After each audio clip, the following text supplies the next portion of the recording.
All right, I think we can go ahead and get started. Hi, everyone, and thanks so much for joining us today. I'm Katie Monahan, and I'm a communications strategist here at the Ohio Arts Council, and I'm pleased to welcome you to today's webinar, Engaging Communications, How to Attract and Keep Audiences. So this is part 2 of a 2-part series that we're presenting in partnership with our friends at Plentiful LLC, where we're taking a closer look at articulating compelling, motivating stories and understanding and connecting with your audiences. If you missed part 1 about designing communications that build momentum for your organization, you can view that recording on the OAC's webinars page at oac.ohio.gov/webinars and on our YouTube channel. And I'm going to drop the link to that first video in the chat here in just a minute so you can have access to that. I will also reintroduce our presenter here in just a minute, but before we get started, there are, of course, just a few housekeeping items that we need to go over.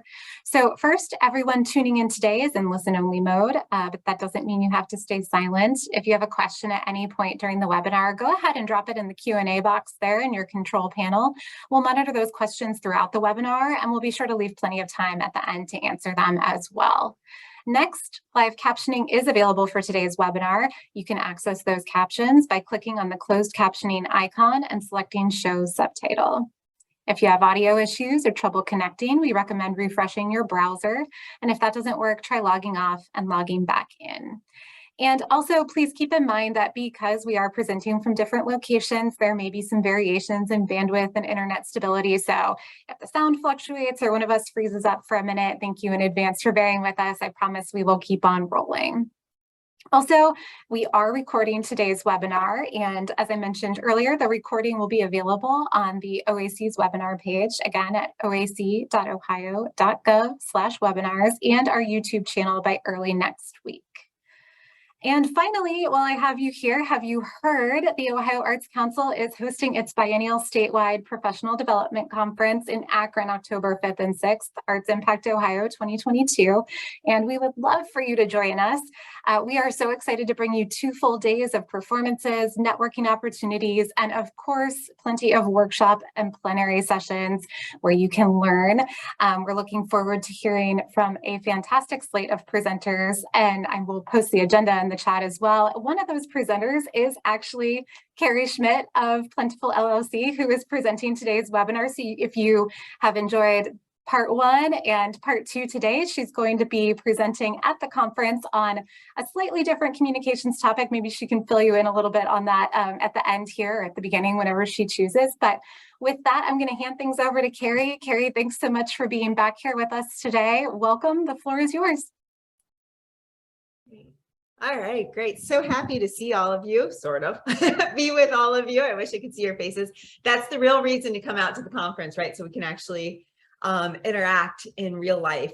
But in the meantime, we're appreciative for the efficiencies of technology, and we'll make the best of it that we have here today. And this is fun because part 1, we dove deep into communications, and I like to think of it as communicating in a very authentic, purposeful, intentional way, because it takes time and resource to communicate. So let's get the most out of it we can. Well, of course, doing all that yelling in a windstorm is one thing, but what we really want to do is resonate with an audience, right? So that's the whole purpose of the communication. So this is sort of the other side of the equation. Now, how are we going to attract and keep our audiences and be able to really get the most out of engagement and engagement opportunities? So what is engagement? Let's start there. It's something that gets tossed around a lot. I often hear it mostly associated or often associated with social media. We have really high engagement. A lot of people follow us on our social media channels. We see people who, like what we post. Okay, well, that's a component of engagement. It's a good one. It absolutely is a good one, but it's not just that. So really what we're talking about when we're thinking about engagement is first and foremost, and it's a theme that I will, there's probably 2 things that Plentiful says over and over and over again, which is to be grounded in a mission and focused on a goal. And that is true for engagement. So the first thing, of course, is that your engagement should reflect your mission. And we'll talk more about that. It's something that's intentional. It should be carefully managed, carefully constructed. That's what we're going to talk about more today too. I think very importantly is it needs to be thought of in a mindset of being mutually beneficial. Just like in real life, when you engage with your friends, your community, your neighbors, your coworkers, you think of it as a relationship that has value to both entities. And engagement, even though we're talking about an organization and an audience you might not know all the names of, it should still carry that same standard. It's sustained. It's not episodic. Just like we talked about, communications need to be consistent. Engagement and enriching engagement should be sustained as well. And of course, it should be measurable. This is a practice. So we do want to look for ways to know what's working and what's not working. So all of these things we'll talk about, but that's the nature of what we're really thinking of when we think of engagement. So why do we communicate? Because we need productive relationships. So we talked about communications. We're forming these relationships. What do we accomplish out of it? Support, first and foremost, in every way. Support for the work you're doing, support in terms of audiences and attendees, support in terms of those who want to consume the programs that you're putting out, support those who want to benefit from the programs you're putting out. But then, of course, we're looking for things, if you drop to the bottom, that also provide financial support as well. We're looking for those funders, those donors who want to become engaged and stay engaged and make their engagement noticeable through their giving, as well as their other ways of contributing. Pride of affiliation. One of the biggest ways to boost engagement is when you have audiences who are very excited to be part of the group. This is most noticeable, of course, when you look at pride of affiliation with athletic teams. Everyone loves who has a sport they follow, a team they love. They're going to, represent in their clothing. That's probably the pinnacle of pride of affiliation. But it goes well beyond that. It's not just swag and displaying swag. It's also thinking about how they're continuously loyal to the organization, even perhaps in ups and downs, and how they may serve as ambassadors to an organization, to a mission, because of that pride of affiliation. We talked about revenue. There's many ways that having these audiences who become super engaged also then become pipelines for drawing your contributed income, your earned income. And certainly all of this feeds back to the theme of part one when we talked about building momentum. Well, this is sort of the other side of the flywheel. So we put out there in the world what it is, what we do, and why you should care. And then we need to bring into the world all of the audiences so that they really become part of this effort. So where's our point of view on this? Well, we said this in the first one. I think the top of this slide maybe said everything should serve the goal. And that is just a drum we beat all the time. Why are we here? What are we doing? What do we want to accomplish? Well, the truth of the matter is, when we think about our organizations, we can do the best work in the world in terms of our program and our offer and our abilities and our capabilities and everything we put out there. We need our audience. They're a component of our success. So Plentiful Philanthropy, we're consultants in the space of elevating an advancement model. So strategic marketing principles respectfully applied to an organization's current situation and goals. We blend those with nonprofit development practices. We think carefully about development and generating contributed income. We put those together, and those are really about productive relationships. So we spend a lot of our time thinking about audience, finding audiences, managing relationships, cultivating those relationships so that they ultimately become fuel for your work. And that's really what we ultimately want to accomplish. So we're going to break this down in another top 10 because I just think that's a nice way to digest a lot of information, and it lets us be kind of focused and swift and hopefully give you 10 solid takeaways to consider how they might apply to your work, your organization. I know we've got all kinds of shapes and sizes and objectives here probably today. So it might take a little creative thinking to adapt it to what your current situation is, but we'll try to make it specific enough to be actionable, but yet broad enough to be adaptable to what it is that you're facing. But we're really thinking about 10 ways to create audience engagement, because again, it doesn't just happen. You don't post something on Facebook and suddenly you have awesome engagement. It really is very intentional. So the very first step, align engagement to goals, make it purposeful. Recently, worked with an organization, actually many organizations that are experimenting with different tactics on social media. So we'll just pick on social media for a second. And we saw really 3 different studies in doing so. We saw one that had found out kind of by accident that many of their audience members were on TikTok. So they took a jump, did a little research. By no means was anyone there a TikTok pro, but they did a little research, and with a lot of trial and error, they found that they actually created some good synergy. Another one of our clients was doing a very similar thing, and they did also find some synergy.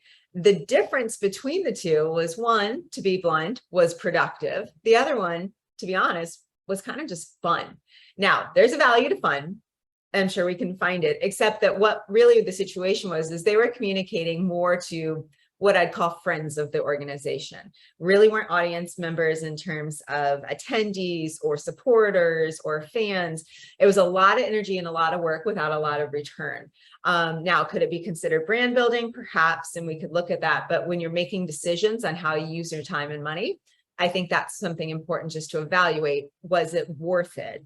The other organization that found some good synergy actually was finding that synergy with their target audience, the ones they wanted to come and learn more about the organization or feel very highly associated with the organization. So there was some benefit there. It's a seedling. I'm not sure exactly what it's going to produce, but we can see that there might be something interesting.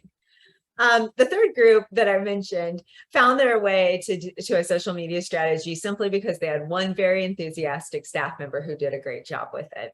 And even though that staff member did a great job with that platform, I think the lesson there was that they really didn't have anyone who was responding. So we got good data pretty quickly that indicated that might not be the best place for that talent, and we should redirect it elsewhere. So those are kind of just 3 studies. In when you think about engagement, it's one thing to do it well. All 3 really did it pretty well. But what we need to do is put it in a lens. Does it serve our mission? Does it support our program objectives and outcomes?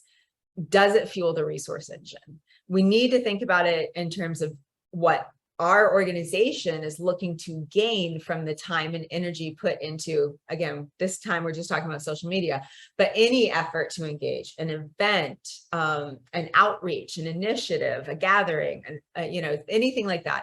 But there's also, what does the audience get out of it, right? And we want to be mindful. Are they getting information? Are they getting insights? Are they getting inspiration? All of those can be things that they're getting. So the very first thing to do when you sit down and think about engagement as a means to really building your audience base is to start with the end in mind. What do we want to accomplish? And how will we know if it's working? And what will the audience get out of it? Like, what will we get and what will they get? Because like any good relationship, there should be a balance there. So that's what we think of when we think of engagement at a really high level. So when you start to unpack that, the second thing we have here is understand your audience by learning more about them. It takes an effort. Now, sometimes this can be very formal ways of gaining insight. This can be very informal ways of gaining insights. Either way, the more you know, the more you can resonate, the more you can connect, and the more you can resonate. Excuse me. So conduct regular surveys. Take the opportunity when you can, maybe it's annually. Last session, we talked about doing mini surveys on the heels of events. Sorry about that. Doing mini surveys on the heels of events and continually asking for feedback. Either way, test, observe, refine. I'm getting over a cold, and of course it happens to hit me right this minute. So please forgive me. The more you know, the more you can hone in on what your audience cares about, what they want to hear from you, and what you'd like to accomplish. I'm going to take 1 second. I'm so sorry. Yeah, take your time, Carrie. I just wanted to remind everyone, if you do have any questions for Carrie, feel free to drop them in the chat or the Q&A box, and we'll take time and pause if there's a good moment during the webinar, and then of course we'll leave plenty of time there at the end as well. Awesome, good juggling, thank you.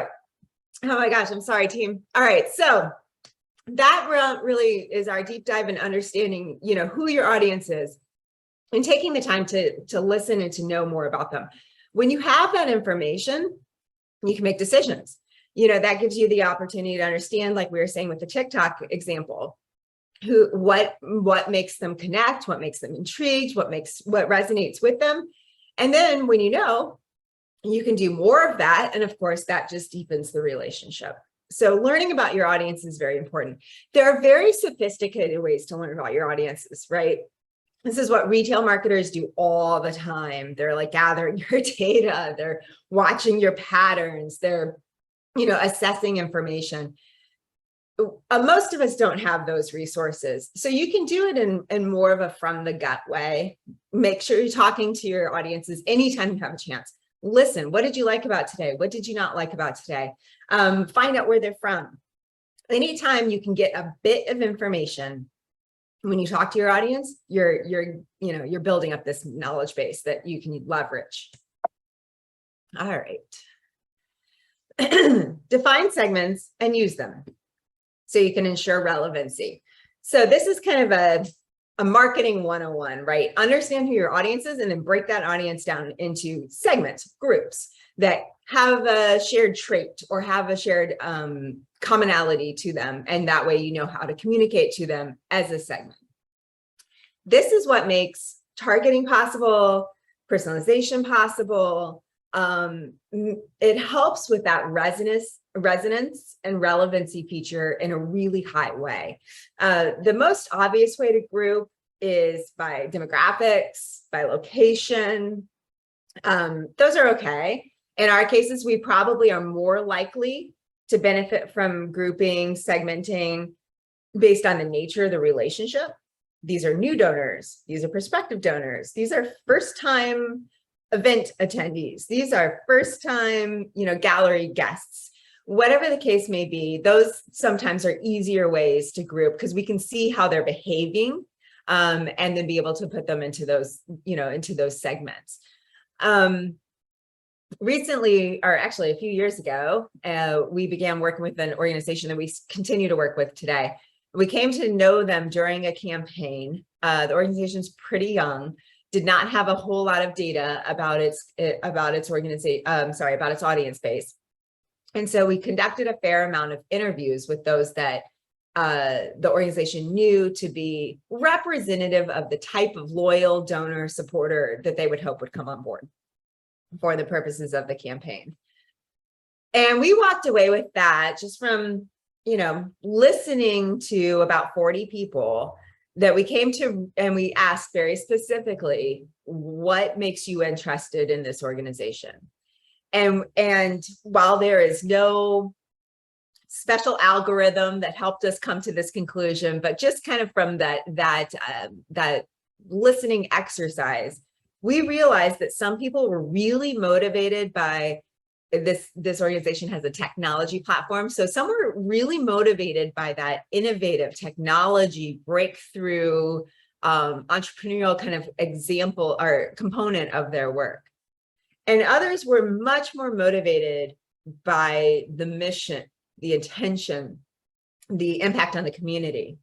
And it's not like one didn't like the other. I mean, both were important, but definitely some, like, you could see it when they like sat up in their seat a little or leaned in a little or got real excited about something.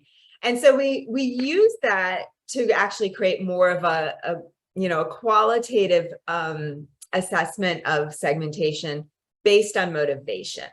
We could see who was motivated by the technology and sort of the entrepreneurial component, and who was motivated by the mission and by the community work component. That was huge knowledge because it gave us an opportunity to really fine tune our messaging to each of those groups. This is one story. The story includes both components, but one message would go on top for one group, one message would go on top for the other group. And that, all of this was a little informal. We didn't have enough scale to do a very sophisticated field test of that, but it was interesting to start to see how the resonance factor went up with each of those groups. So try that in your own communications. The more you listen and take a shot at segmenting a group based on what they might be interested in, and then start to talk to them that way, we can see that the clicks go up, the opens go up, those kinds of things start to happen. All right, leverage tools and tactics, because the infrastructure is critical. So we can't get away from it. I wish I could tell you, you can do the best audience engagement work in the world, and you don't even worry about that whole CRM database thing. Unfortunately, it's just not true today. With anyone who has managed a major gifts portfolio, or any data portfolio or donor portfolio at all, really, it's sort of akin to dating like 1,000 at the same time. If at some point you just can't have a big enough spreadsheet.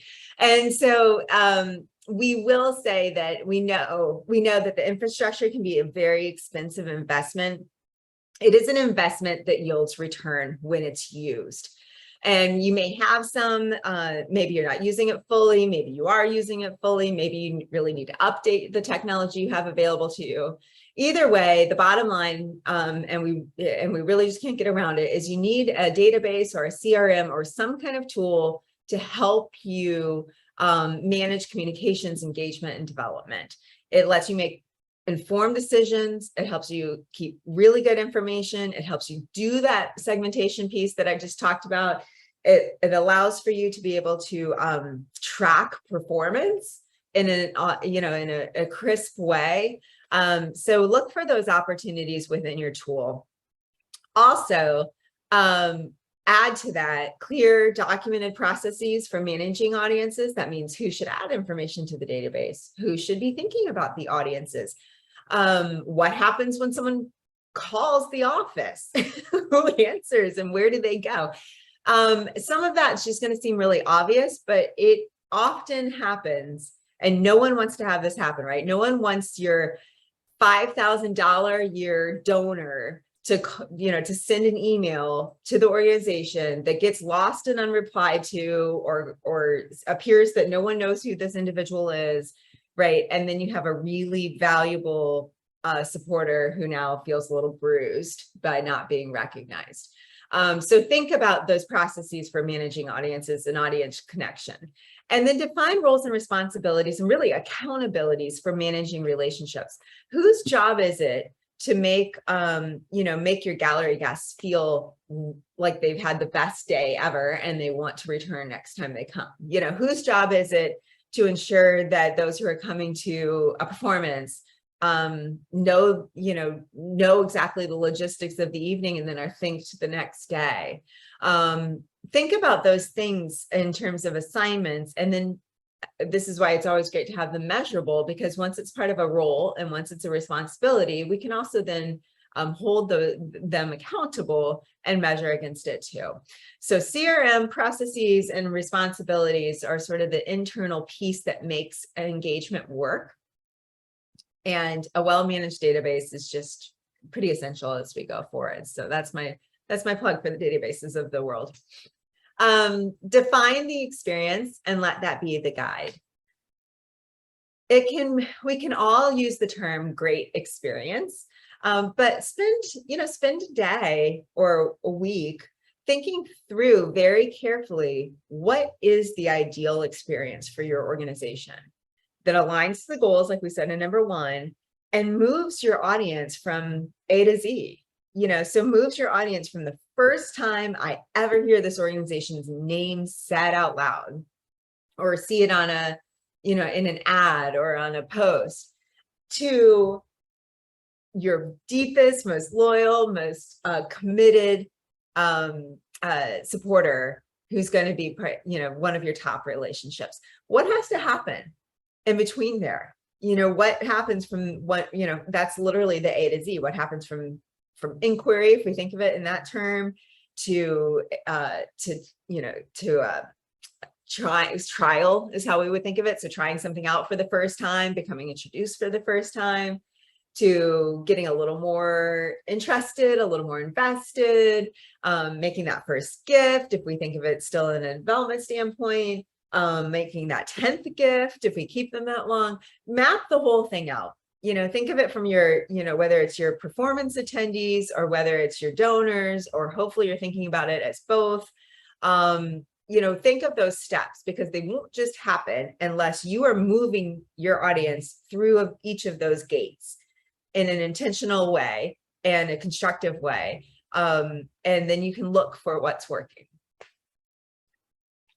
I can add to this. We recently did this for an organization that has a fair number of segments, because they have an earned income model as well as a philanthropy model.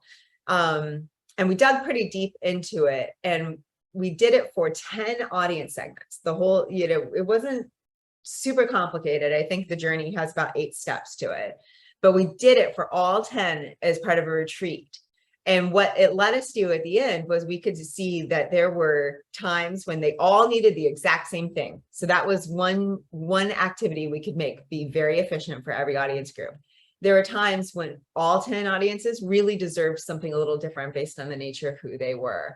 Once we knew that, the processes piece that we mentioned from the page before became a lot more clear, because it wasn't it no longer we had to like make it up every time someone, you know, someone made a donation or someone showed up to an event. We knew exactly what would happen with each segment the next day. So it helped streamline a lot of roles, and it took a lot of the guesswork out of it. Package it well to stand apart and be recognizable. It's not just what you do, it's also how you do it. I think that's really the takeaway for this one. When you package the experience with a consistent and compelling brand identity, design, and voice, especially your audiences starts to recognize you and starts to know you, and it starts to become familiar. Brand is not just window dressing. Brand is really important. It creates that connection. It signals alignment. It sets a tone. It does not need to be, because we know this is another kind of expensive component, or it can be. It doesn't need to be, you know, Nike or Target level branding, right? Which is a huge, you know, huge investment for good reason for those kinds of retailers.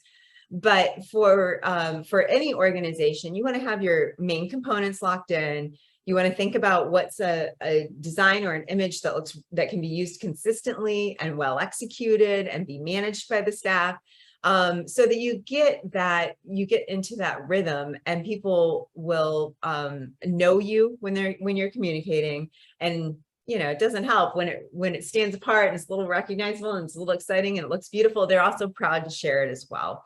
So think about that when you're thinking about what you're communicating. We talked about in the communications piece that there's kind of an 80-20 rule. Be consistent 80% of the time, and then you can kind of play with it 20% of the time. That's to create that rhythm of brand recognition. For your audience, for them, what it does is signal to them something that's familiar becomes even more familiar.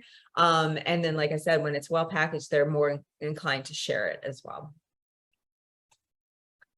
Attract the best fit people, because you can't win them all. And that's just the truth. No organization is for everyone. I think this is always kind of the top 10 thing you hear when you say to, or maybe number one thing you hear when you say to an organization, who's really your core audience, or who should your core audience be? And a well-intended answer can be, well, we're really for everyone. Well, unfortunately, no one actually is. I mean, that would be great, but the fact is that rarely is there something that literally everyone in the world likes or appreciates or is passionate about. So let's just be okay with that. And instead, focus on the segments, the audiences that are most likely to be passionate and aligned and committed with the work and with the mission. And that, you know, that will actually bring more people who share that same commitment. We say all the time when it comes to branding, and remember, we have the bad habit of being branders before, or I have a bad habit of being a brand strategist before I was working specifically in advancement. And we would say about brands all the time that they should equally attract and repel. And this is that's an audience factor. You want to know who it is you're attracting, and it's okay if you're not attracting absolutely everyone. But when you talk to those who are most interested or invested, or are most likely to be interested and invested, you create a connection. When you're fearlessly focused on those who will find the most value in what you do, you can be intentional about your outreach. And it's okay, like I was saying before, to kind of shift per segment. We knew some were more motivated about one component of the work and some were more motivated by the other component, but there's still one story. And really, they're still sharing one interest in that mission. We're just kind of picking to the part that it's like one level down to the part that they care about, most, but we're not changing completely based on who we're talking to. It's staying common. So focus on your core audience, the ones who will help you serve the mission. Now, the side note I want to make on this is this doesn't mean you don't attract new audiences.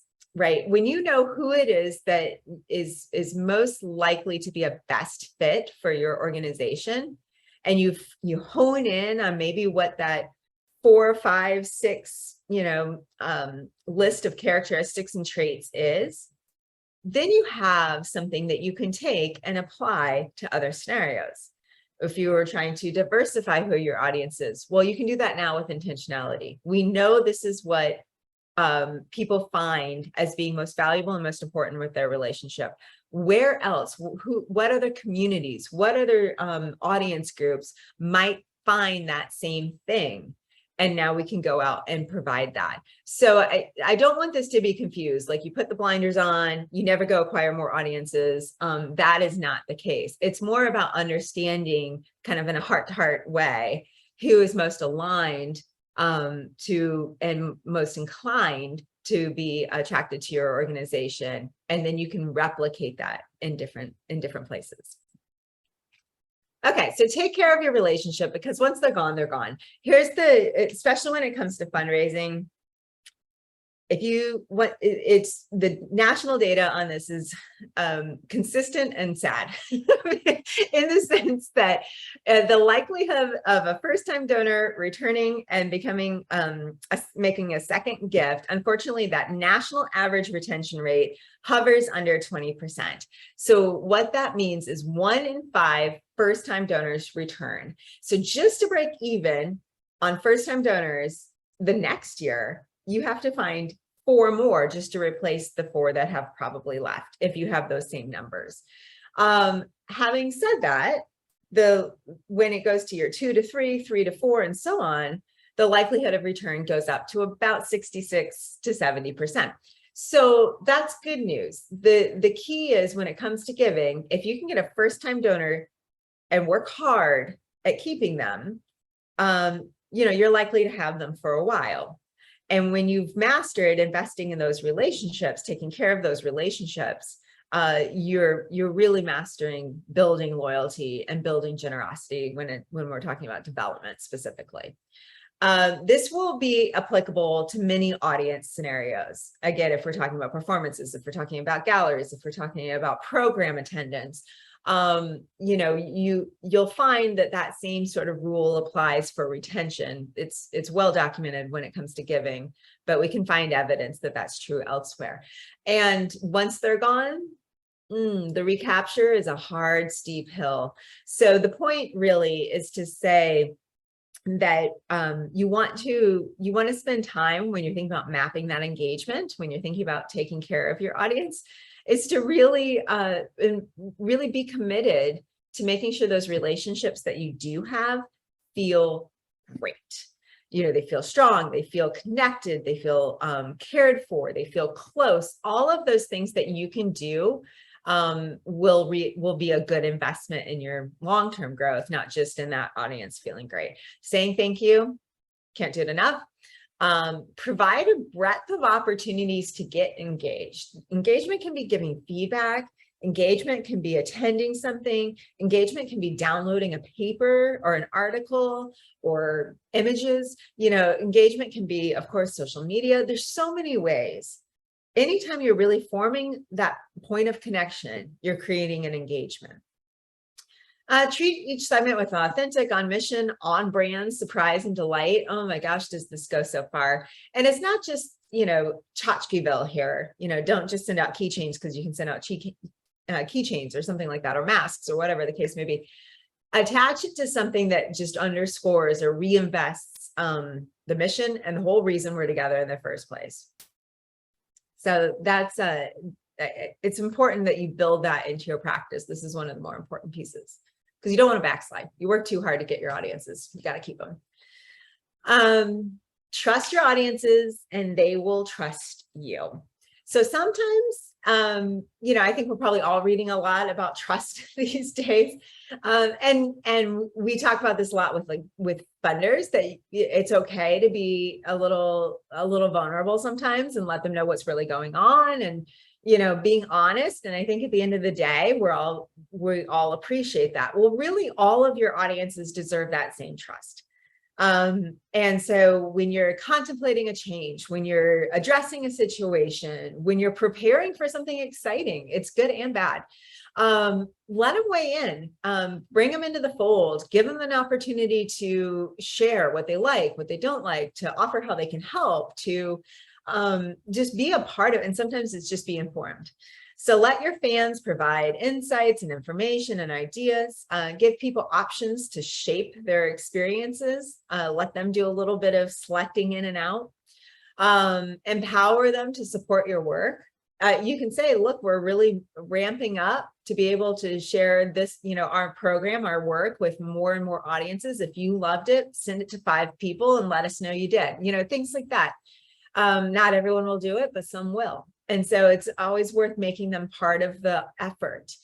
One of my favorite stories of this, and it's old and dated, I'm sorry, and it's also not a nonprofit, but it's like a perfect example of it. And it's with Southwest Airlines. And about, oh my gosh, it's probably 15, 20 years ago.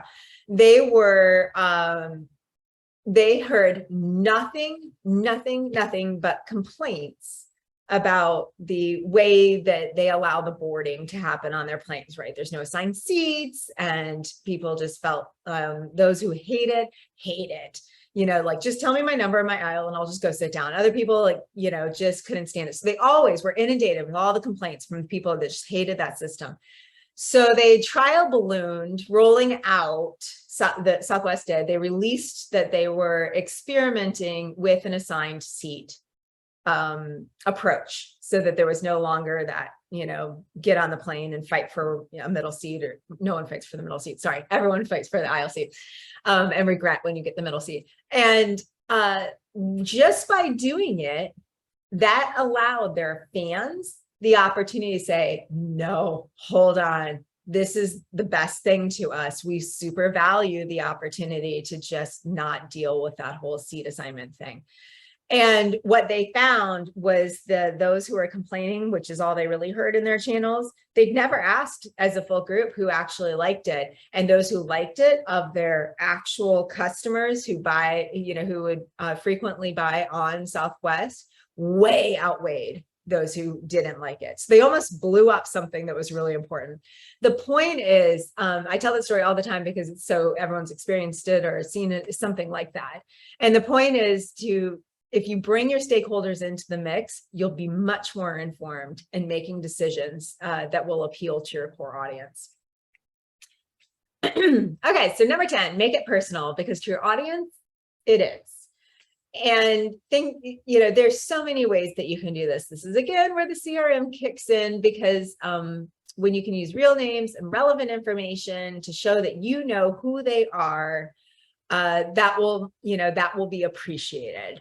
And this is something that we can't escape, right? Because as consumers, the way that it works now with retailers of all sorts, we're known all the time, and we're becoming kind of to be expected that you're going to remember something about me or recognize something about me. So we want to do that in a way that can be, it can be programmed, because it can be real and efficient, but your CRM can make that possible. So using real names, using relevant information, will go a long way in telling those supporters, those fans, those donors that you know who they are. We're probably, many of you are thinking about end of year campaigns for development. And one of the most effective tactics in an end of year is when you can say, thank you so much for the gift you gave last year. Last year, you gave us $100. This year, would you consider giving us $150? Putting that in a letter, and of course, then it's customized by each donor. When you can pull that off, it's dramatically productive. So those are the kinds of things, but it can be similar. You attended our summer performance series last year. We were so pleased to have you there. Please consider buying the series package this year. Something like that. Again, using real names, real information, it will yield great results when you can do that. Find ways to show them real people within the organization. So the way we're talking about these audiences and wanting to know more about them and feel more connected to them. Well, the same is true. Back to that give, get. So let them see the staff, let them hear from board voices, let them hear from, guests, if you have guest performers or guest artists.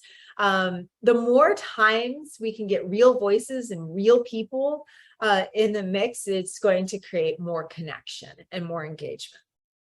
And never, ever underestimate the power of a handwritten note. Obviously, this cannot be replicated for your entire mailing list. But kudos to you if you pull it off. And please tell me if you do, because I will tell everyone. But when you have an audience group that you really want to be invested in, and it can be the shortest, quickest handwritten note, holy cow.